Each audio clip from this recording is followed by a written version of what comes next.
time, kid.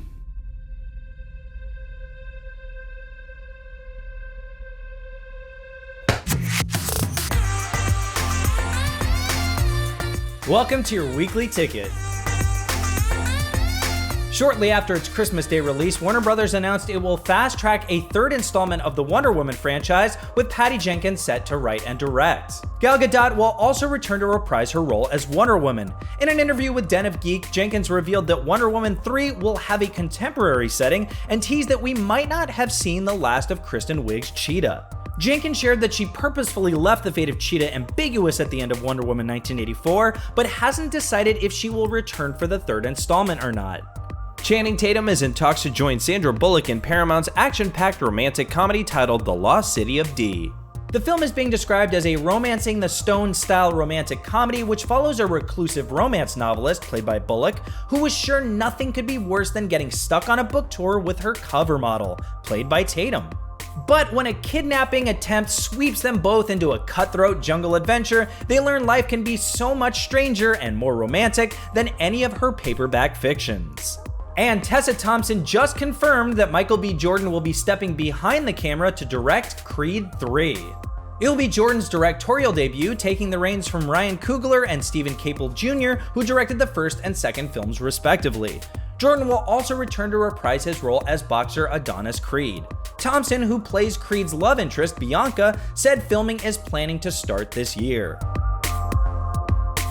As we embark on 2021, you might be looking for ways to keep your New Year's resolution. And what better way to start the year than with some film recommendations to not only inspire you to keep your New Year's resolution, but to help you make the best of the next 12 months. And here to keep us on track is film critic Hanna Flint. Hanna, what films should people watch if they want to keep true to their New Year's resolutions? Well, I've got quite a few. Brittany Runs a Marathon is an amazing directorial debut for Paul Downs Colazzo, and it stars Gillian Bell.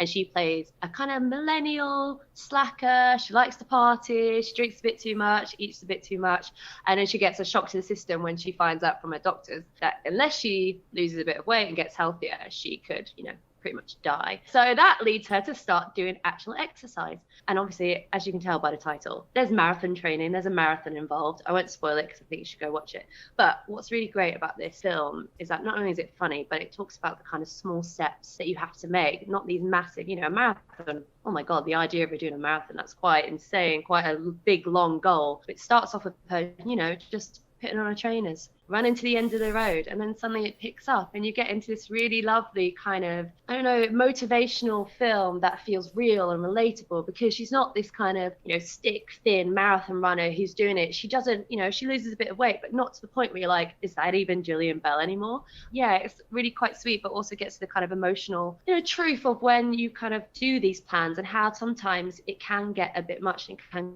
be intense, but making sure that you're doing things for the right reasons. So if it's just a case of, you want to shake off the pandemic, get your running shoes back on, this is a really good film to watch to make you feel good and make you feel better. Oh my God, starting off strong with running as a New Year's resolution. What else you got? My next film is something that I watched last year and made me realize that I definitely spend too much money on random things I don't really need. It is No Man's Land. It's directed by Chloe Zhao and stars Frances McDormand. And it's a kind of road trip movie about a nomad who leaves her life to find a new community and find new purpose away from the world of consumerist culture, even though at one point she does end up working at an Amazon store. But I think that's kind of a metaphor. All right.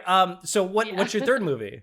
So this is one of my favorite movies. It's like my parents, my mom and dad, they went on their first date to see this movie, Field of Dreams. We're a big Kevin Costner fan club in my house. We even let him off for Waterworld, but Field of Dreams, absolute classic, 30 years old. I feel like just the basic, the whole thing that we all remember from that film, it's if you build it, it will come, right? He will come.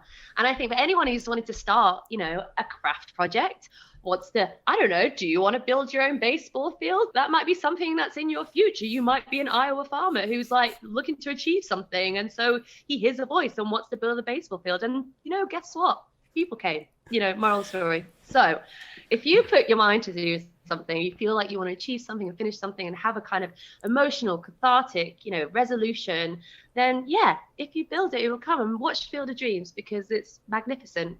And it's also got James Earl Jones in, and we absolutely love James Earl Jones. My final film is Sliding Doors, the Gwyneth Paltrow classic. I love this film because it kind of imagines what this woman, this PR girl in London's life would be like had she caught a train or hadn't she not caught a train. In the version where she catches a train, she walks in on her boyfriend cheating on her and suddenly decides to change her life. She gets a haircut, a pixie cut, a blonde pixie cut. She sets up her own PR agency. She finds new love. Yeah, and she just kind of has a much happier existence because she's free from the kind of restraints of being in a terrible, loveless romance and in a job that she hates. But then in the other version, she doesn't actually catch the train and she's stuck in it for a long while. And it takes her ages to get to the point where she realizes that, yes, her boyfriend is cheating on her.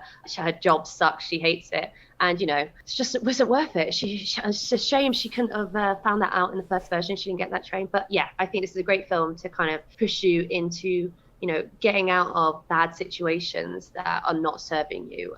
Don't stay in bad relationships. Don't stay in a job that you hate. And don't feel like you need to stay in these things just because society says that you should have a husband by this age or the make partner by that age. Do what makes you happy. And if that means getting a blonde pixie cut, then go straight ahead.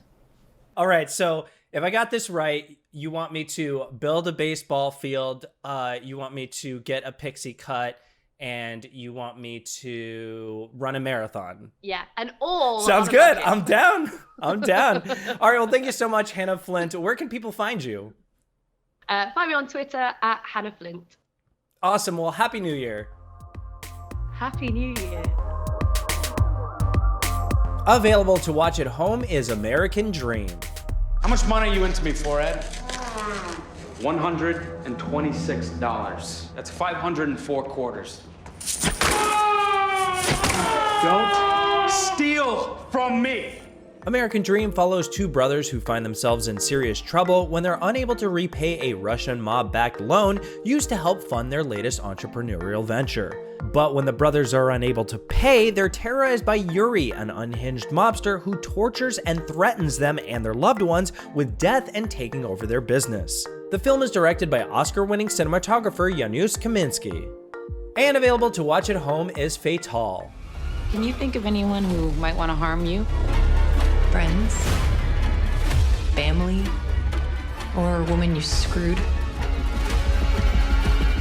After a wild one-night stand, a successful sports agent watches his perfect life slowly disappear when he discovers the sexy and mysterious woman he risked everything for is a police detective who entangles him in her latest investigation. As he desperately tries to put the pieces together, he falls deeper into her trap, risking his family, his career, and his own life. The film stars Hilary Swank, Michael Ealy, and Mike Coulter. Alright, well that's it for today, but leave us a comment and let us know what you'll be watching this week. I'm Khail, and I'll see you next time.